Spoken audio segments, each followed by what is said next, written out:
Muy buenas tardes a todas y a todos. Sed bienvenidas al canal Cauces, el podcast de vuestro Festival de Arte Joven zaragozano. Hoy presentamos el podcast Una generación, 20 años de arte. Esta vez en colaboración con Festival Asalto dentro de la programación CREW 2000. Va a ser un encuentro muy interesante en el que hemos invitado a dos personas con mucha trayectoria en este ámbito, en el ámbito del arte. Vamos a crear un espacio que invite a reflexionar sobre los retos contemporáneos de la profesión artística y cómo el intercambio de ideas y estrategias fortaleciendo un ecosistema cultural sólido, creativo y conectado. Normalmente este podcast lo solemos grabar en otro espacio. Como veis, pues este es otro espacio diferente. Festival Asalto nos ha cedido este espacio y queremos agradecérselo. Y bueno, antes de empezar, os voy a decir que estoy sentada en una silla muy cómoda y muy chula que la ha hecho Laura. Ella tiene una marca que se llama Rugido Studio, así que bueno, es una artista local. Y pues os invito a que si queréis ver lo que hace, pues tiene su Instagram y podéis cotillear por ahí. Así que bueno, sin más dilación, bienvenidas a Canal Cauces, un espacio en el que le podéis pedir la sal a vuestras vecinas artistas.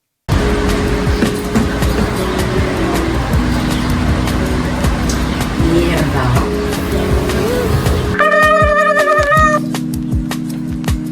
¿Sí? Ani, que me he dejado las llaves.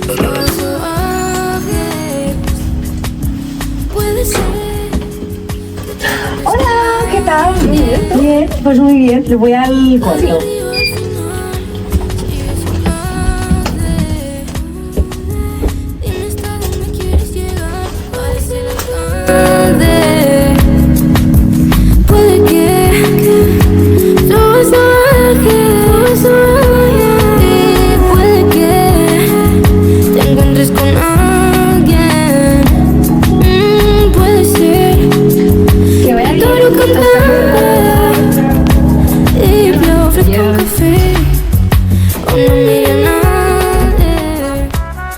Qué guapa va esta chica siempre.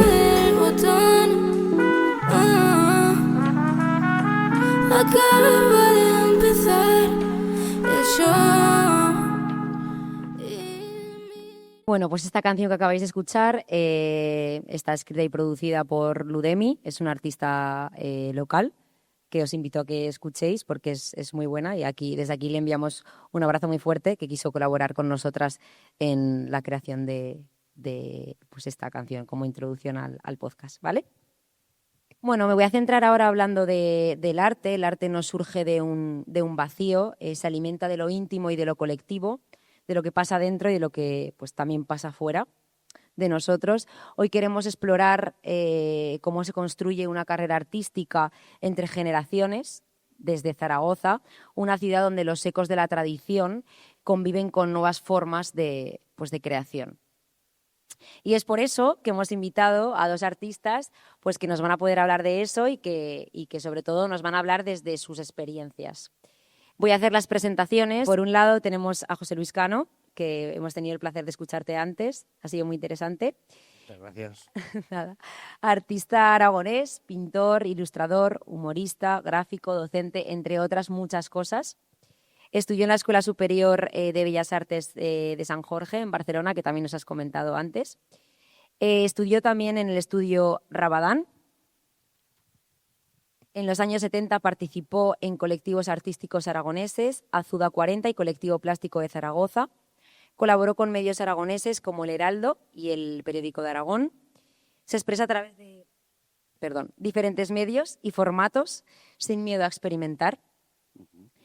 Entre sus hitos destacados podemos hablar de Constanza y yo, que además has hablado antes de él, un libro cómic en el que recoge la relación con su nieta. Un aplauso para él.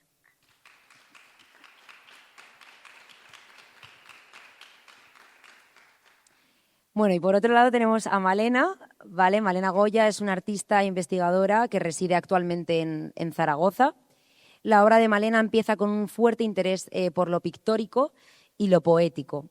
Se mueve durante los primeros años de su desarrollo entre dos disciplinas, uniendo lo material y lo sensorial, experimentando con la palabra y la pintura. Desarrolla pues un estilo bastante oscuro y melancólico que comienza a unir con otras disciplinas como lo sonoro o lo táctil. Su investigación teórica le lleva a interesarse desde el sonido y lo corporal por el mundo de las nuevas tecnologías y las posibilidades que ofrecen en el terreno de la experimentación artística. En los últimos años, exactamente en los 2 últimos, Malena ha centrado su experimentación artística en los visuales gráficos generativos, que luego nos comentarás un poco de qué trata exactamente, que ayer, como ha dicho Pat, pudisteis ver parte de los visuales que había, que los hizo en directo, ¿sí, no? Sí, en tiempo real. O sea que mayor complejidad. Sigo presentándola y os digo que es integrante de la Asociación Poética Noches de Poemia, con la que organiza slams mensuales, campeonatos nacionales de poesía y el Festival Rasmia de Poesía Joven. Muy buenas tardes a los dos.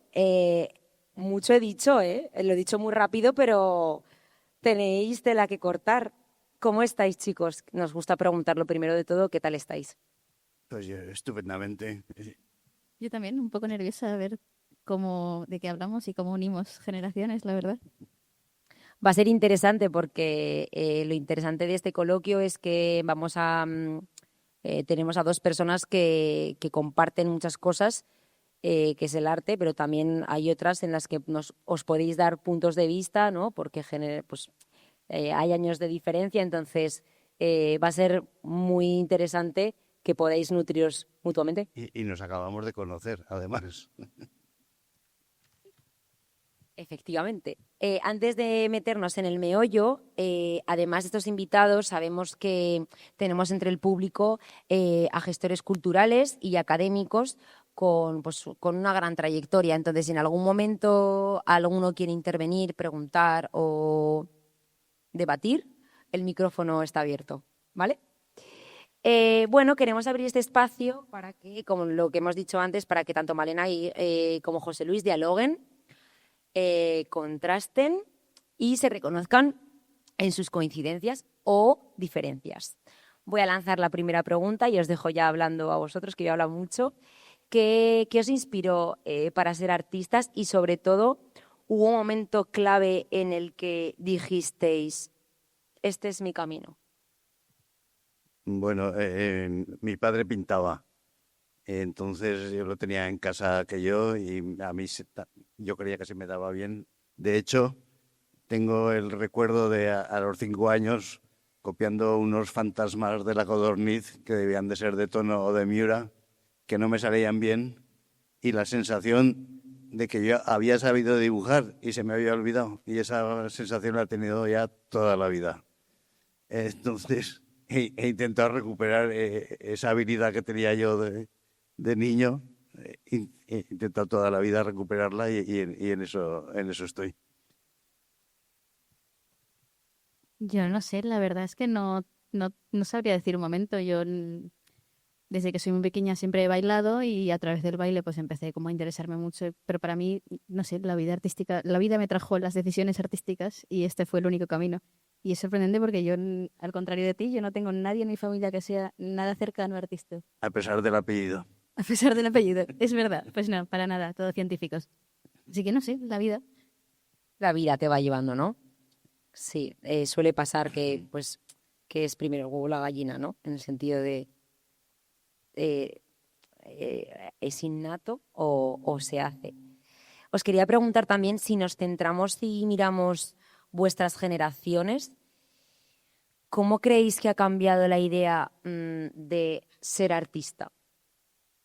Yo creo que del todo. O sea, yo todavía cuando empecé con dibujando estatua, empecé haciendo bodegón, pasamos del bodegón figura paisaje, era toda una enseñanza completamente tradicional. en mis tiempos empezó a cambiar un poco, es decir, mis tiempos, los años 60. Y bueno, yo en los 70 ya leí en algún sitio las posibilidades de unir ciencia y arte, que me parece que es en lo que estás, pero ya me cogió mayor, ya tenía 20 y tantos años y ya me dio mucha pereza ponerme a estudiar ciencia. Yo creo que ha cambiado mucho, ya no solo desde tu generación, sino en general ha cambiado completamente desde la aparición de Internet, muchísimo. Pero también creo que no ha terminado de cambiar todavía porque lo que tú comentas de empezar de bodegón, empezar de estatua, de carbón, de nada, yo estudiando Bellas Artes también empecé desde ahí. Entonces mi enseñanza también, la enseñanza todavía no se ha actualizado a lo que ha cambiado la figura de artista. Entonces creo que nadie todavía sabe en qué va a derivar esto. Esa es mi teoría, no sé, no lo sé. La gran incógnita, ¿no? El futuro. ¿Y os habría gustado haber empezado en la época del otro? Aquí ya nos ponemos un poco intensos. Sí. Y yo creo que no, es que ya soy muy mayor y me da mucha pereza volver a empezar. Estoy continuamente pues, buscando novedades y otra forma de expresar, pero me parece que lo tenéis mucho más difícil que nosotros y se me hace muy cuesta arriba. Malena. Es que a mí me gusta mucho Internet.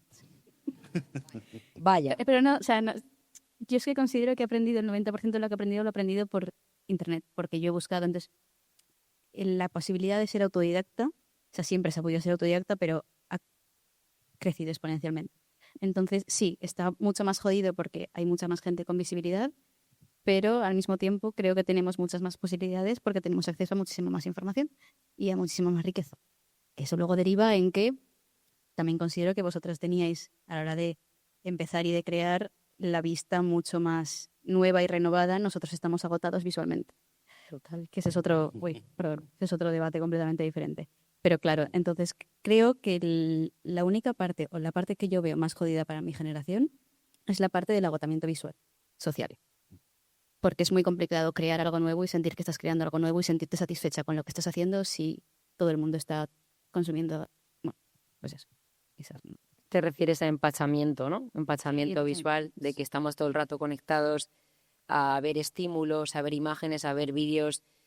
Tienes una idea, pero al final esa idea ha sido desarrollada de algo que tú ya has visto. O, por ejemplo, yo puedo tener una idea que sea mía porque ha derivado de toda mi investigación, pero de repente veo que alguien ya ha tenido la misma idea. Pues probablemente tú ya hubieras tenido una idea que otra persona tuvo, pero tú no te ibas a enterar. Entonces para ti iba a ser otra experiencia totalmente diferente. Bueno, eso me pasó en el año 72. Yo estaba haciendo un pim pam pum y de pronto en la tele vi un sueco que estaba haciendo un pim pam pum. ¿Cómo te sentiste? Fatal.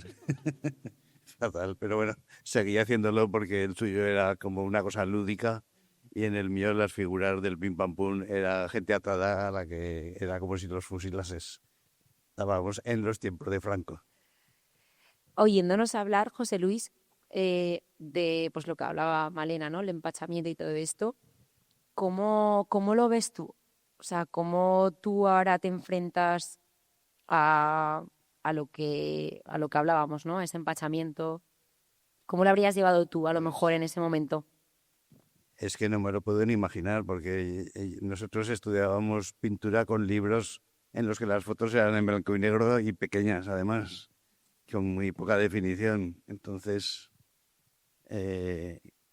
vamos, es inimaginable. Sí, ahora me pasa, el que veo tantas cosas pues, por ejemplo, en Pinterest, te puedes meter ahí y ver 1000 cosas. 1000 cosas Infinidad. distintas y algunas que te gustan y todo. Sí. No, y sigo viendo cosas que me interesan y que me dan ideas y que bueno, me aportan novedad y intento seguir por los caminos que veo que se puede ir, ¿no? Sí, verlo como un amigo, no tanto como un enemigo. No, por supuesto, por supuesto. Y da por ahí un poco la próxima pregunta que os iba a hacer en relación a las redes sociales. ¿Creéis que, claro, con este surgimiento que hay, ¿no? Y este boom, ¿creéis que se hace más fácil empezar como artista ¿O creéis que es un arma de doble filo en el que es un obstáculo más a batir? ¿Qué opináis? Malena. Un arma de doble filo, 100%. El problema es cuando tu trabajo, si tú decides seguir una carrera artística, tu trabajo va a pasar por las redes sociales, 100%, y tú no vas a poder escapar de ahí. ¿Qué pasa? Que al mismo tiempo, bueno, es que hay un montón de factores. Yo no creo que sea ni que más difícil ni menos difícil. Igual desde una ciudad como Zaragoza, que es que claro, este es otro melón. Desde una ciudad como Zaragoza yo creo que es mucho más fácil, es mi opinión, desde mi experiencia, creo que es mucho más fácil porque te permite, actualmente tú tienes muchísimo más fácil estar conectado con otras ciudades y que tu trabajo trascienda y trabajar a distancia, etcétera. Que creo que es algo que igual en tu época o no podías hacer o no era tan sencillo. Entonces, por esa parte está muy bien porque tú puedes vivir tranquilamente en una ciudad cómoda en la cual puedes crear y puedes tener tu estudio con más facilidades, porque yo no me imagino realmente, habiendo vivido en Madrid, yo no me imagino poder producir tranquilamente en una ciudad como Madrid. Tener tu estudio y realmente poder desconectar, si ya en Zaragoza me cuesta, imagínate en Madrid. No. Pero al mismo tiempo, las redes sociales provocan pues un punto de comparación, un punto de presión, un punto de incluso de problemas de propiedad intelectual, que ese es otro también melón gigante. Otro melón. Claro, entonces hay un montón de problemáticas nuevas que sí, pero yo creo que es incluso un poco más fácil el hecho de poder aislarte un poco para tener la calma que tú necesitas para producir y que al mismo tiempo conseguir que tu trabajo o tu carrera tenga un poco de despegue. Sí, en ese sentido yo tengo que reconocer que de joven era de una timidez enfermiza y meterme en una galería con una carpeta a enseñar lo que hacía era una cosa que me daba, bueno, y procuraban hacerlo directamente. Entonces sí que me imagino que por medio de las redes es mucho más, pero también está tan saturado que... Sí, sí, pero hay gente que sí que lo consigue, claro, esa es la cosa. Pero siempre ha habido poca gente. Sí, tienes que tener la suerte de que no se te mueran los galeristas. No tenemos ese problema de momento. Ya llegaremos. Vamos a centrarnos ahora en los colectivos intergeneracionales, que esto, José Luis, nos puedes hablar bastante. ¿Qué colectivos han sido importantes en vuestras carreras en vuestra carrera como artistas? Los dos que has nombrado, Azuda 40, que fue el primero, y luego el colectivo Plástico, que eran completamente y radicalmente distintos. Azuda 40 era como, se le puso ese nombre, Azud es un sitio que recoge las aguas, pues éramos todos los pintores de la generación de 1940 y cada uno de su padre y de su madre, y bueno, la cuestión era hacer fuerza, estar juntos para conseguir más cosas. En cambio, el colectivo era un grupo de lucha política directa, de pintar en las calles para acabar con el franquismo, que bueno, es una idea utópica, ¿no? Que con la pintura puedes acabar con algo, pero bueno, poníamos nuestra granito de arena y nuestra buena voluntad y ahí estábamos. Entonces ya te digo, son dos grupos que no tenían nada que ver. De hecho, en Azuda estuve 6 meses, me parece, y en el colectivo 5 años. Eso ya dice todo, ¿no? A ver, Noches de Bohemia es y ha sido y es uno de los más importantes porque es el que más he mantenido y el que con más eventos he podido hacer y más gente he podido conocer, porque también hemos tenido pues apoyo del ayuntamiento, hemos podido llegar a hacer festivales un poco más tal, pero claro, no es un colectivo de cara a tanto unir gente, es un colectivo más a nivel gestión cultural. Y pues sí que yo he pasado y he tenido contacto, pertenecer no tanto, pero he tenido contacto como con un montón de colectivos que han surgido de nuestra generación, etcétera. Pues lo que te comentaba antes, y igual es una sensación mía, pero tengo la sensación de que todos intentan despegar y al poco pues decaen, entonces sí se crea un poco de comunidad, pero la comunidad siempre termina siendo la misma comunidad. Entonces todos nos conocemos, es un mundo muy endogámico, nos conocemos todas entre todas, entonces eso está increíble, entonces nos vamos apuntando a nuevos proyectos, pero ninguno termina de tener una solidez completa para que todo el mundo esté contento. Sí. No lo digo ni como algo positivo ni como No, algo es negativo, algo lo que sucede. es algo real, es algo real. Sí. ¿Cómo se vivía, José Luis, en Zaragoza hablo, en tu época, esto que está comentando Malena? Había como, aparte de los colectivos que tú has nombrado, se percibía en la juventud. Había muchos colectivos Y yo creo que entonces la solidaridad era un valor en alza, que ahora es la individualidad, ¿no? Total. Y yo creo que la cosa iba por ahí. Entonces eh, te juntabas con los afines y tirabas para adelante todos juntos a ver lo que se puede solucionar. No sé. Ahora lo veo más, en ese sentido, mucho más complicado porque ya no existe ese espíritu del... También considero que ahora tenemos mucha más prisa para hacerlo todo, entonces en el momento en el que no conseguimos, pues sí, se crea un colectivo, se crea una idea, el proyecto puede ser muy bonito, puede estar todo el mundo muy de acuerdo, que ha pasado muchas veces y yo lo he visto y es muy bonito verlo nacer, pero la paciencia o sea, la paciencia cada vez es menor para conseguir las cosas, entonces, repito, no es nada negativo, simplemente es lo que sucede. Claro. No, es una realidad. En mis tiempos había muchos colectivos y muchos grupos y yo como profesor en la escuela he ido viendo grupos que se formaban de alumnos y que dices, tenían una vida bastante breve porque esto es muy duro y no todo el mundo está dispuesto a mantener el tipo. Y también sabes lo que pasa, que creo que nuestra generación está iba a decir mucho más dispuesta, no es mucho más dispuesta, pero sí que siento que todos hemos pasado la fase, o incluso la fase no ha terminado, de irnos fuera porque sentimos que Zaragoza no es suficiente en muchos aspectos si tenemos como ganas de que nuestra carrera despegue. Entonces, en el momento en que la gente empieza a irse, estamos justo en la edad en la que la gente que tenía como más energía, digamos, no está. está con esa energía, pero en otras ciudades que hay más energía, ¿no? Aquí alguna vez hablamos en el podcast, hemos entrevistado a muchos artistas, ¿no? de Zaragoza, y yo siempre digo que a mí hay una cosa que realmente no es que me moleste, pero sí que me pone triste, y es que a Zaragoza se nos vea como una ciudad de paso, ¿no? En Zaragoza pasan muchas cosas y lo triste, volviéndome a repetir, es que pensar que las oportunidades están fuera y ya cuando ya haya vivido y haya tenido la oportunidad, entonces ya vuelvo y lo intento. ¿No? Evidentemente hay que experimentar y ver muchas cosas fuera, pero siento, ¿no? En nuestra generación, a lo mejor es de forma generalista, que se nos mete mucho en la cabeza la oportunidad está fuera, no la intentes dentro porque no te va a servir. ¿Cómo lo veis? Sí, es que es así.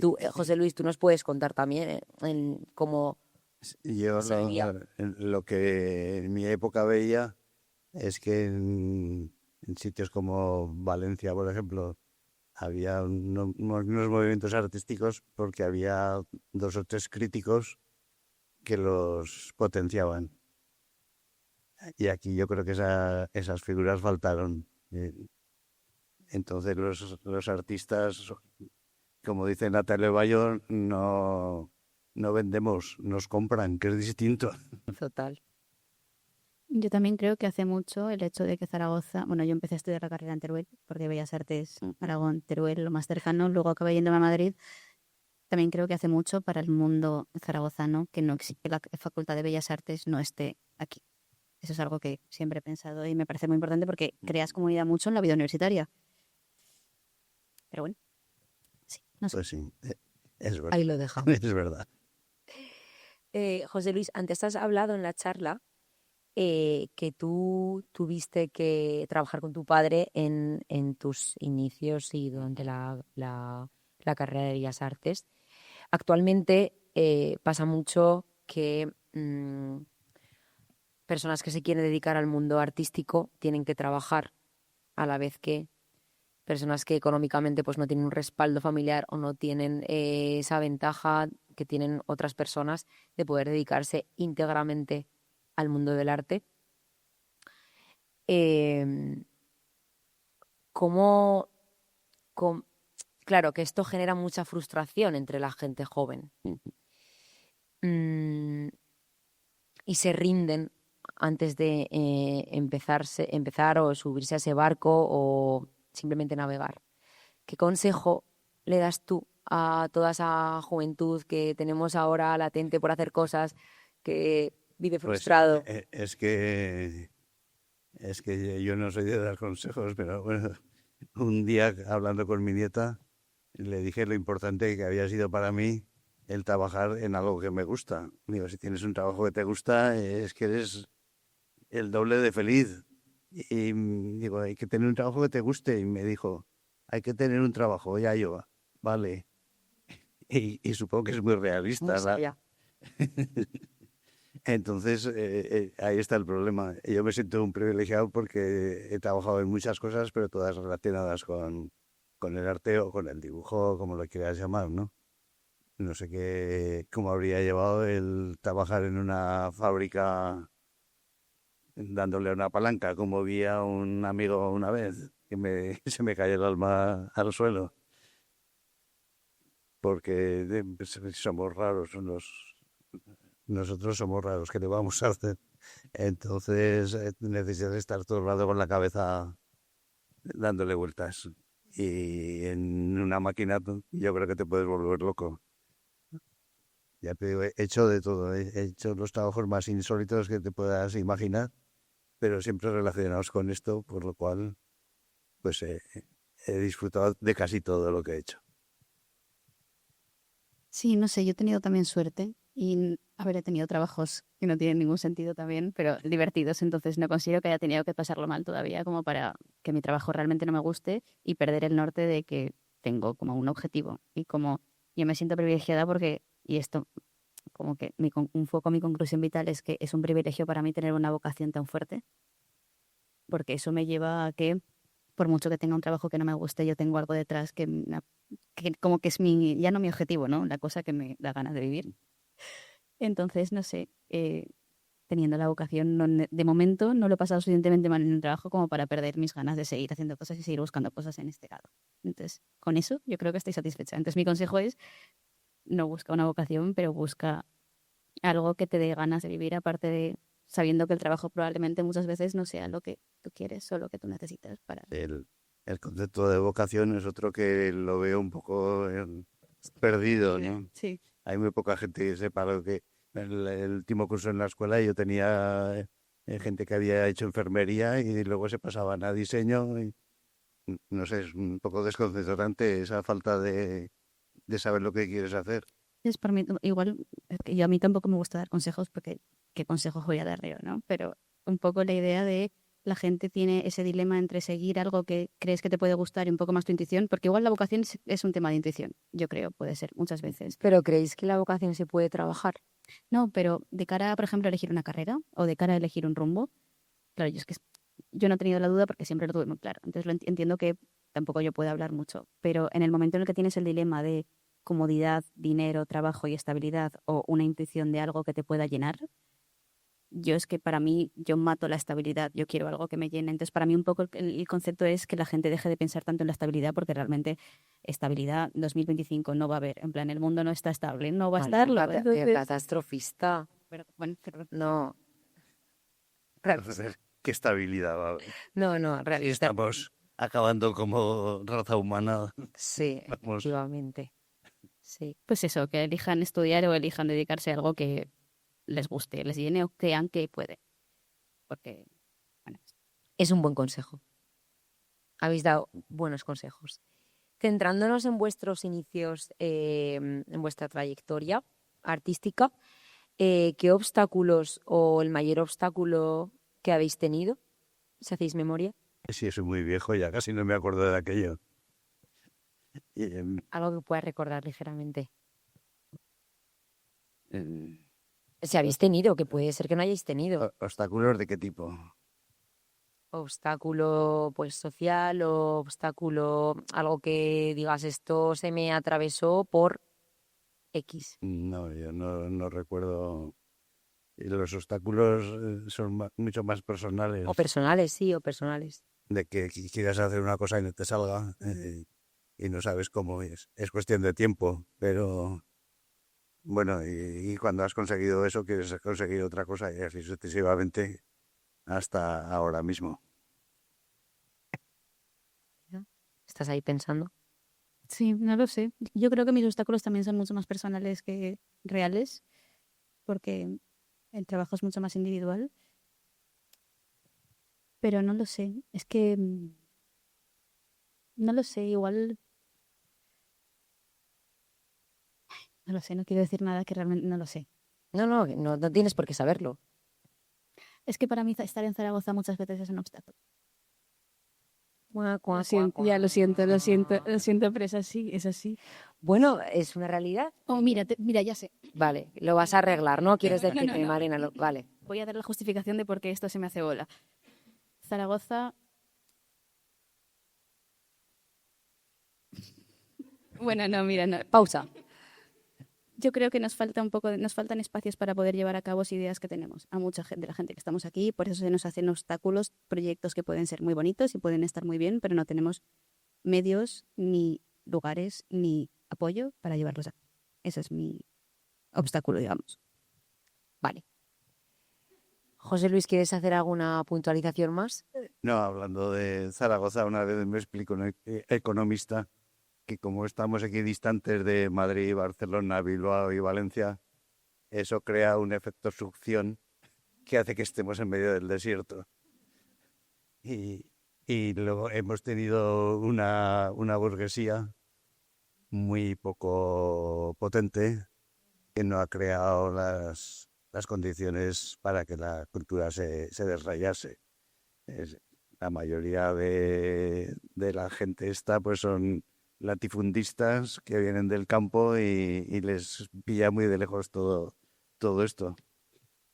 Entonces ese es el medio y bueno, las carencias económicas, yo no quería meterme en ese tema. No, tranquilo, no hace falta.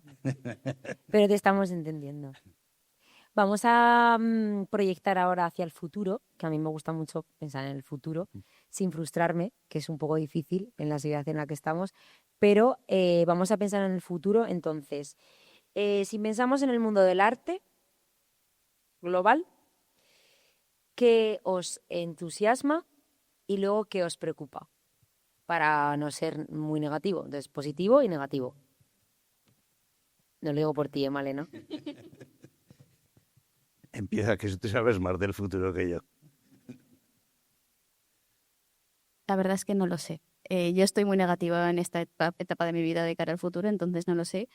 Sí que voy a tocar el tema de la IA, pero no de manera ni positiva ni negativa. Todavía me mantengo en una interrogante muy fuerte porque considero que hay muchas positivas y muchas negativas dentro de lo mismo. Me preocupa la desinformación con respecto a todo lo nuevo, entonces voy a tirar un poco por lo peligroso que puede ser. Eso por un lado. Y positivos, considero que, porque estoy como descubriendo una nueva parte del mundo, considero que el mundo del arte se está enriqueciendo mucho a través de comunidades que se están creando en Internet, que siempre ha habido comunidades muy fuertes en Internet, pero Internet ha dado un giro, como ha dado varios giros y ahora para mí está en otro de los giros. Se están creando comunidades como muy bonitas de apoyo en ciertas comunidades de disciplinas artísticas y demás, y creo que eso puede terminar siendo muy bonito. Y es muy positivo. Sí, por eso. ¿Has visto? Sí. Confiaba en ti, Malena. ¿José Luis? Y yo es que ya me queda tan poco futuro. El otro día me llamaron de una No digas eso, José Luis. de una aseguradora y le dije, pues sí, conmigo no van a hacer negocio ya. ¿A qué me llaman? No, es verdad, hay que reconocer las cosas como son y además lo digo con toda la tranquilidad del mundo. O sea, no quiero dramatizar ni mucho menos. Y ya está, ya he hecho lo que tenía que hacer, pues lo que me quede, intentaré pasármelo lo mejor posible. Pero el futuro en general pues está realmente bastante cutre. No lo sé. No lo Y sé. hay cosas, ya te digo, sigo viendo cosas que me interesan, aún me sorprendo de cosas, pero la mayoría de las sorpresas son terroríficas. Sí. Tenemos el punto de unión entre generaciones. Sí, ahí está. Ahí lo habéis dejado bastante esclarecedor. La ventaja que tengo es eso, que a mí me queda poco y mira ya lo que pasé. Vosotros lo sabréis. Nos dejas la responsabilidad a nosotras, claro. No, pero volviendo un poco a pues, lo que quede, ¿no? ¿Hay algo que te entusiasme de lo que queda De lo que queda. respecto al arte? Es que supongo que es ley de vida que se dice, pero estoy bastante desconectado de... Y yo lo que estoy haciendo me entusiasma, o sea, me cuesta cada vez más, pero me entusiasma hacerlo y no sé, lo vivo a tope. Y las cosas que me aportan para lo que estoy haciendo, pues me entusiasman también.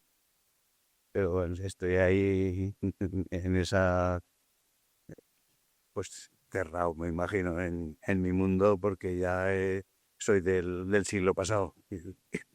Pero es muy importante para nosotros escucharos porque aprendemos mucho y aunque antes habéis hablado, creo que decía Alicia, ¿no? O lo has dicho tú, como da la sensación de que los jóvenes no, como que no les importa. Y si nos hablo, ¿no? En nombre de, si nos importa porque habéis dejado un legado muy importante y Pues es un me valor. alegró muchísimo y Sí, la claro. verdad es que cuando volví a la escuela a mis años con gente tan joven, también me sentí muy bien acogido, conecté con ellos estupendamente y bueno, es una satisfacción y siempre te dan una vitalidad nueva y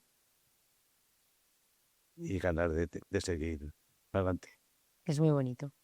Volviendo, Malena, a lo que has dicho de la IA, que has dicho que estás estudiándola, ay, que suspiras. Estudiando y bien que la estoy estudiando, ¿no? La estás estudiando muy bien. Has hablado un poco de ella, la has perfilado, pero ¿te da miedo? ¿Os da miedo? ¿El qué? La IA, la inteligencia artificial. Ah, A ver, es- hay en campos que no afecta tanto, ¿no? Pero diseñadores gráficos, visuales, todo lo que es tan sumamente digital, ¿cómo lo veis? ¿Da miedo? sí, da miedo.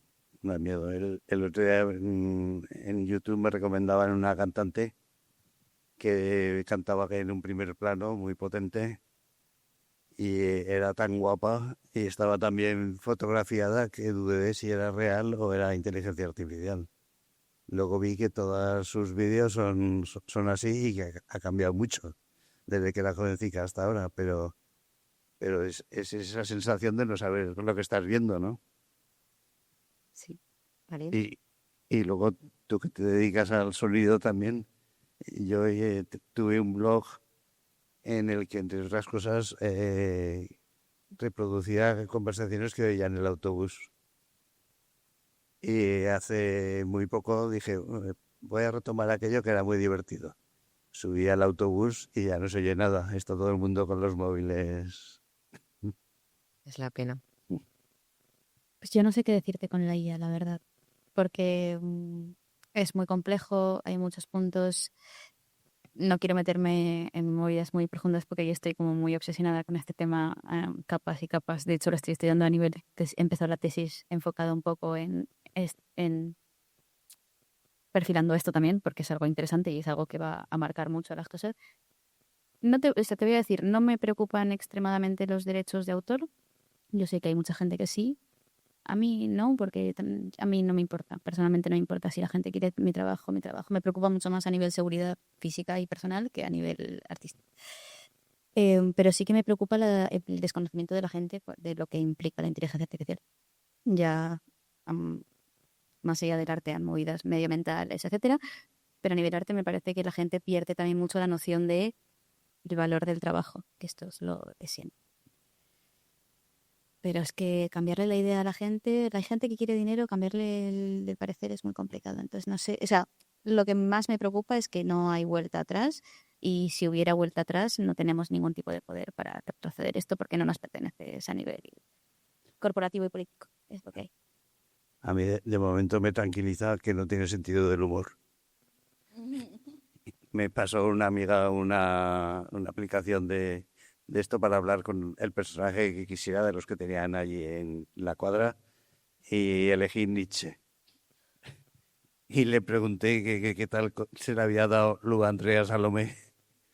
Y entonces me contestó como si fuera la Wikipedia. Lu Andrea Salomé fue una filósofa muy importante. Y yo insistí y al final me dijo que o pagaba o no seguía hablando conmigo. ¿Veis? Esa es otra. Gracias por decir esto. Me has recordado una cosa. Eso sí que es algo que me preocupa. Considero que a través de la IA se está convirtiendo todo en algo de suscripción y se está haciendo todo muy menos accesible. Y a nivel artístico también pasa, porque puede ser una herramienta muy buena para el diseño gráfico, porque además lo estuvimos comentando ayer. Es una herramienta que puede ser útil y es increíble, pero va a dejar de ser accesible también. Entonces, la persona que quiera experimentar y crear no va a tener acceso a experimentar con ella dentro de muy poco. De forma gratuita, claro. Y de forma accesible, ya te digo yo que tampoco, aunque sea barata, no vas, no. Entonces, sí. Sí, la verdad es que hay muchas personas que le tienen mucho miedo en el sentido de la parte humana dónde va a quedar, pero sí que bien usada puede ser una herramienta de ayuda. Chicos y chicas, ¿alguien del público quiere hacer alguna pregunta a Malena y a José Luis?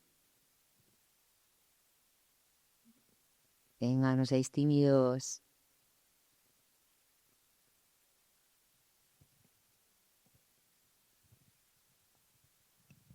Bueno, no voy a presentar.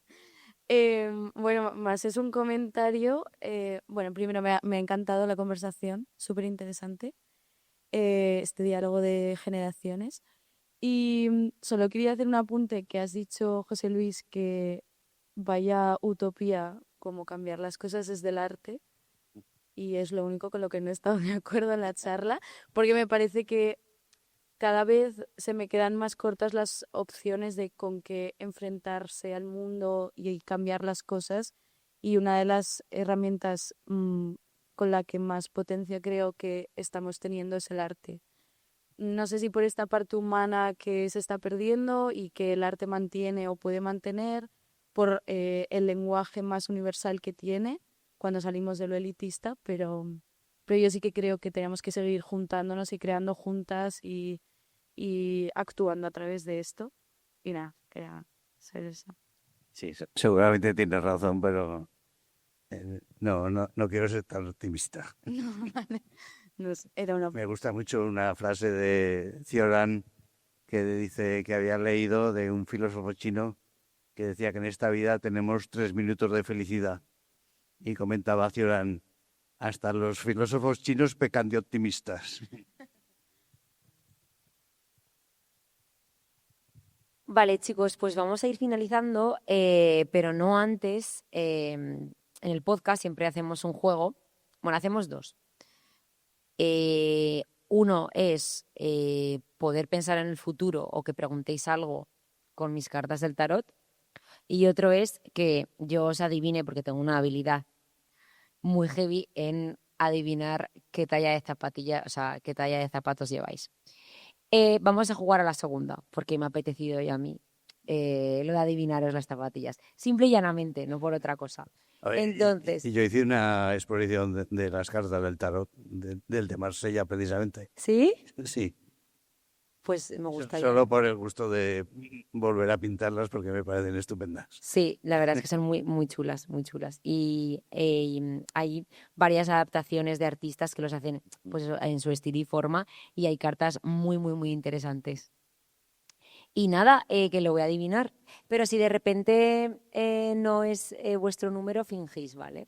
Vale. Un poco. O si me voy un medio, decís, sí, es ese, ¿vale? Vale, voy a empezar con Malena, que llevas unas Nike TN. ¿Qué pasa con Nike? Que da menos talla.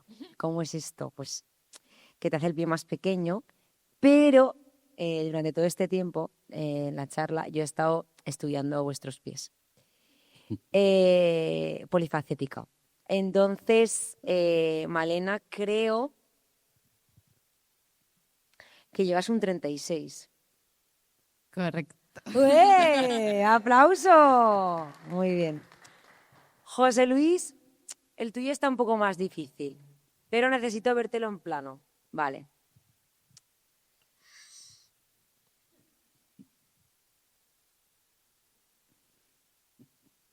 Llevas Skechers. Es que conozco las marcas también. Ya veo, ya. Doy un poco de miedo, pero en verdad no muerdo a nadie.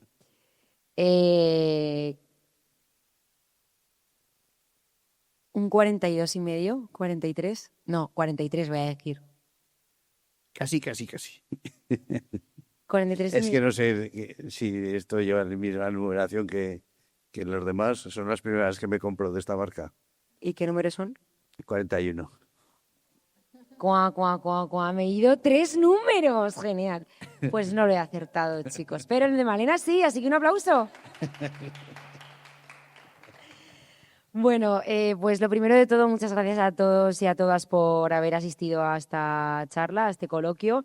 Gracias a vosotros, chicos, porque me lo habéis puesto muy fácil. Habéis hablado desde el corazón, desde la verdad y desde vuestra experiencia. Y no hay mayor regalo que ese, así que gracias. Gracias al Festival Asalto por contar con nosotras este año, ¿vale? En su programación y por toda la ayuda prestada. Gracias a Roundabout y a Canalita Studio. Gracias de nuevo a vosotros. Espero que os lo hayáis pasado muy bien. Nos vemos en el próximo episodio. Sed muy felices y, como decimos en Canal Cauces, no dejéis de crear. Gracias. Gracias.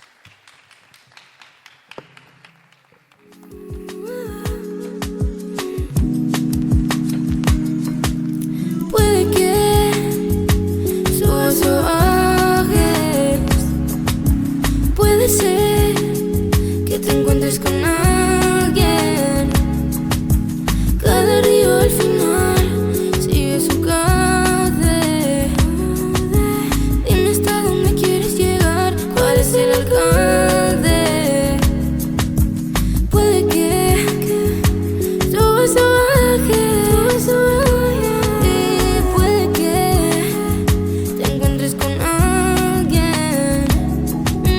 Puede ser pintor o cantar.